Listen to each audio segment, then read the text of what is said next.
निर्जला एकादशी व्रत कथा। निर्जला एकादशी की पौराणिक कथा अनुसार एक समय पांडुपुत्र युधिष्ठिर ने ज्येष्ठ मास के शुक्ल पक्ष की एकादशी की महिमा जानने की इच्छा जताई, जिस पर भगवान श्री कृष्ण ने कहा, इसका वर्णन व्यास जी करेंगे, क्योंकि ये संपूर्ण शास्त्रों और वेद वेदांगों के पारंगत विद्वान हैं। तब वेद व्यास जी ने कहा कि कृष्णा पक्ष और शुक्ल पक्ष दोनों पक्षों की एकादशी में अन्न खाना वर्जित होता है।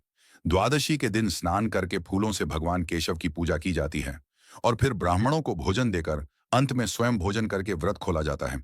जिस पर भीमसेन बोले, हे पितामह, मेरे सभी भाई, माता कुंती, द्रौपदी ये एकादशी को कभी भोजन नहीं करते और मुझसे भी इसी तरह से व्रत रखने को कहते हैं, परंतु मुझसे भूख नहीं सही जाती। तब व्यास जी ने कहा, यदि तुम स्वर्गलोक की प्राप्ति चाहते हैं तो दोनों पक्षों की एकादशियों के दिन भोजन नहीं करना चाहिए।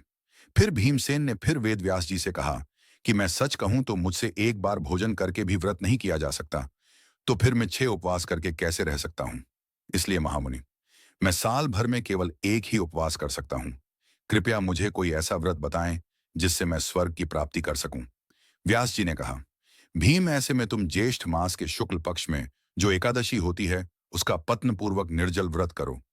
केवल कुल्ला करने के लिए मुख में जल डाल सकते हो, उसको अलावा किसी भी प्रकार से जल इस दौरान मुख में नहीं जाना चाहिए। इस व्रत में एकादशी को सूर्योदय से लेकर दूसरे दिन के सूर्योदय तक जल का त्याग कर दिया जाता है। इसके बाद द्वादशी को सुबह स्नान करके ब्राह्मणों को विधिपूर्वक भोजना कराकर जल का दान करना।